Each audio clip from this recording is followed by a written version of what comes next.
২৭ দেশের জোট ইউরোপীয় ইউনিয়নের বাজারে গেল নভেম্বরে বাংলাদেশ থেকে রপ্তানি হয়েছে $১৩৭ কোটি তৈরি পোশাক। বছরের ব্যবধানে যা কমেছে 10.87%। 19.5%-এর বেশি কমেছে এর আগের মাসে। ইউরোস্ট্যাটের তথ্য, জোটটির বাজারে টানা 2 মাস কমলেও 2025 সালের জানুয়ারি থেকে নভেম্বর পর্যন্ত 11 মাসের যোগফলে এক বছর আগের একই সময়ের তুলনায় বাজারটিতে বাংলাদেশি পোশাকের রপ্তানি আয় 7.65% বেড়েছে। মোটের উপর এই তৃপ্তির ঢেকুরও শিগগিরই গলার কাটা হয়ে দাঁড়াবে বলে আশঙ্কা তৈরি পোশাক রপ্তানিকারকদের।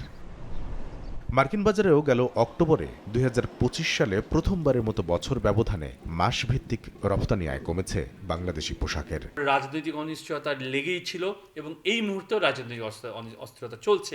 কাজে আপনারা দেখবেন যে আমাদের overall business situation is very much down, আমাদের এক্সপোর্ট ইজ ডাউন। সামনে দেখতে পাচ্ছি সামনের দিনগুলোতে আমাদের প্রবৃদ্ধি নিচের দিকে যাবে। আপনাকেই বলছি, ইন্স্যুরেন্স করলে সিটিতে সুরক্ষা পাবেন নিশ্চিত।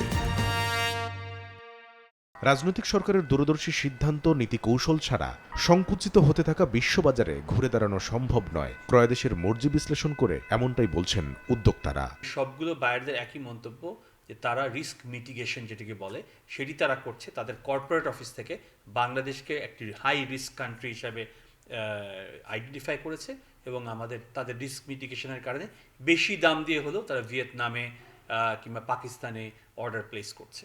যাদের উপরে বিদেশিদের আস্থা থাকবে এমন একটা সরকার যদি জনগণ নির্বাচিত করে, তাহলে তারপর পরে আমার মনে হয় যে কাটিয়ে উঠবে। আগামী 6 মাসের মধ্যে আমরা পজিটিভ ট্রেন্ডে ফিরতে পারবো বলে আমি দৃঢ়ভাবে বিশ্বাস করি। বাংলাদেশ রপ্তানি উন্নয়ন ব্যুরো ইপিবির হিসাব, জুলাই বাদে চলতি অর্থ বছরে ধারাবাহিকভাবে কমছে দেশের অর্থনীতির অন্যতম চালিকা শক্তি রপ্তানি আয়। কামরুল হাসান সবুজ, সময় সংবাদ, ঢাকা।